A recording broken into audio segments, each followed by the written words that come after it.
Hello আসসালামু আলাইকুম guys, welcome to my daily cooking blog. আজকে আমার রেসিপিতে যা থাকছে, এই শাকগুলো মানে এই পাতাগুলো হয়তোবা কম বেশি সবাই চিনেন। এটাকে অনেকে বলে আধুনি পাতা বা আমরা বলি হচ্ছে গিয়ে থানথুনি পাতা। তো এই পাতাটা কিন্তু অনেক উপকারী একটা পাতা। এটা খেলে আপনার পেটের জন্য খুব ভালো, ডায়াবেটিক্সের জন্য অনেক ভালো, অনেক উপকারী পাতা এটা। আজকে এই পাতাটা দিয়ে বড়া বানাবো। মসুর ডাল এখানে বেটে নিয়েছি, এগুলো দিয়ে আজকে আমি বড়া বানাবো। আর এখানে নতুন আলু সিদ্ধ করে নিয়েছি। এই আলু ভর্তার সাথেও আমি একটু ওই থানতুনি পাতা কুচিয়ে তারপর দিব ভর্তায়, খুব মজা হয় ভর্তাটা। আর এখানে ডাল নিয়েছি, আজকে ডাল একটু চচ্চড়ির মতো করে ঘন করে রান্না করব। পেঁয়াজু বানাবো থানথুনি পাতার, আর আলু ভর্তা করব। খুব সিম্পল মেনু। তো চলুন শুরু করা যাক। তো গাইস, আমি ডাল চড়ানোর জন্য পাতিলে তেল গরম হতে দিয়ে দিলাম। প্রথমেই আমি আগেই বলেছি আজকে একটু ওই ডাল চচ্চড়ির মতো ঘন করে একটু রান্না করব। দিয়ে দিচ্ছি রসুন কুচি,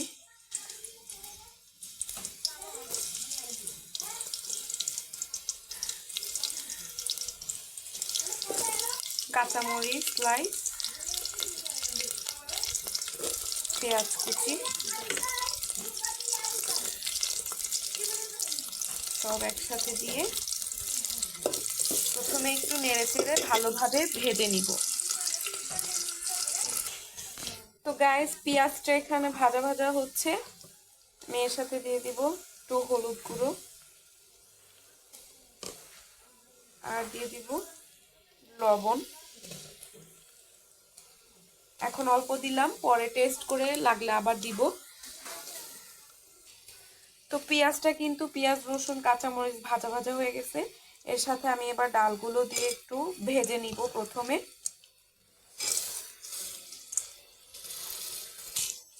তো এরপরে আমি এই পেঁয়াজ রসুন হলুদ লবণ এগুলোর সাথে ডাল দিয়ে এরকম ভালোভাবে নেড়ে চেড়ে ভুনা নিতেছি। একটু ভাজা হয়ে গেলে পর আমি একদম পানি দিয়ে দিব। এই মশলাটার সাথে ডাল ভালোভাবে ভুনে নিলে মজা হয়।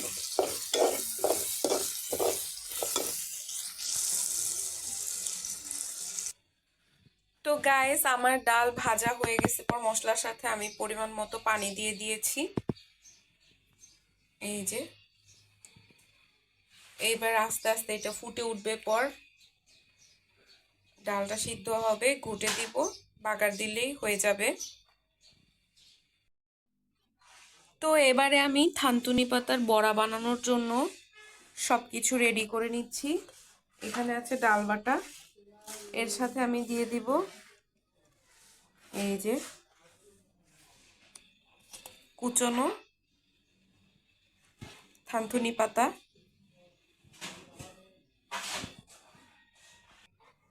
এর সাথে দিব পেঁয়াজ কুচি,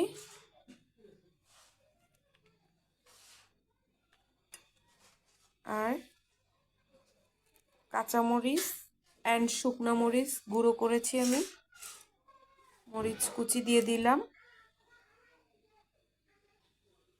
সাথে দিয়ে দিয়েছি আমি একটু হলুদ গুঁড়ো আর লবণ। ব্যাস, এবারে এগুলো সব একসাথে মাখিয়ে নিব। ডালের সাথে পেঁয়াজু বানানোর মতো করে একটা ব্যাটার বানায় নিব।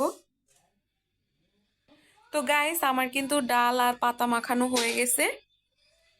এবারে আমি বড়াগুলো ভেজে নিব। আর এইদিকে আমার ডাল কিন্তু সিদ্ধ হয়ে আসছে, ঘন হয়ে আসছে। আমি এটা ঘুটে দিব ডাল ঘুটনি দিয়ে।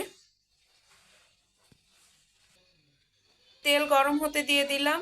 তেলটা গরম হয়ে গেলে পরই আমি পেঁয়াজগুলো ভাজতে দিয়ে দিব। তো এই যে দেখুন গাইস, আমি কিন্তু বড়া ভাজতে দিয়ে দিলাম। এক পাশ ভাজা হচ্ছে, এরপর উল্টে আরেক পাশ দিব। আর এই যে এখনো এতটা আছে, এগুলো আস্তে আস্তে দিয়ে দিব। এই যে ডাল ঘুটে দিয়েছি, এবার আস্তে আস্তে হোক।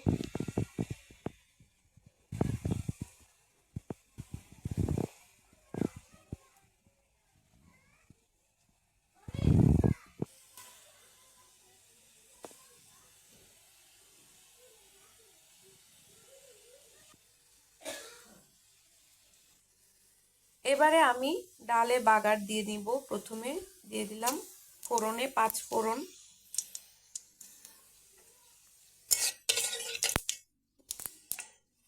স্মেলটা আমার খুব ভালো লাগে ডালের সাথে। সাথে দিয়ে দিব একটা শুকনো মরিচ,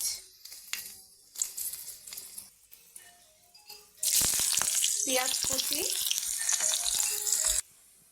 সাথে রসুন কুচি দিয়ে এভাবে একটু ব্রাউন শেড করে বাগারের পেঁয়াজ আর রসুনটা ভেজে নিচ্ছি।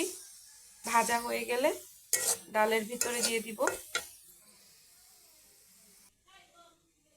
তো এই যে গাইস, বাগার দেওয়া কিন্তু শেষ।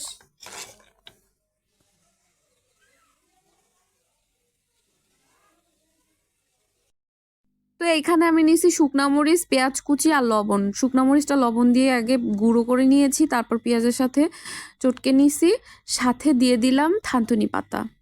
এই পাতা, তারপরে মরিচ, পেঁয়াজ একসাথে এরকম নিয়ে নিচ্ছি।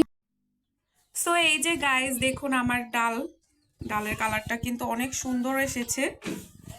জানি না কতটুকু আপনাদেরকে ক্যাপচার করে দেখাতে পারছি। অ্যান্ড এই যে আমার স্পেশাল আধুনি পাতা বলেন বা থানতুনি পাতার ভর্তা আলু দিয়ে, এইটা কিন্তু মাস্ট বি আপনারা বাসায় ট্রাই করে দেখতে পারেন। যারা খাইছেন তারা তো ভালো, আর যারা খান নাই তারা ট্রাই করে দেখবেন, খুব মজা হয়। আর এই হচ্ছে আমার পেঁয়াজু থানতুনি পাতার বড়া আর কি। সো গাইস, কেমন লাগলো আজকে আমার সব রেসিপিগুলো অবশ্যই লাইক কমেন্ট করে জানাবেন। অ্যান্ড আমার চ্যানেলটাকে অবশ্যই সাবস্ক্রাইব করে দিবেন। আজকের মতো ভিডিওটা এখানেই শেষ করছি। আল্লাহ হাফেজ।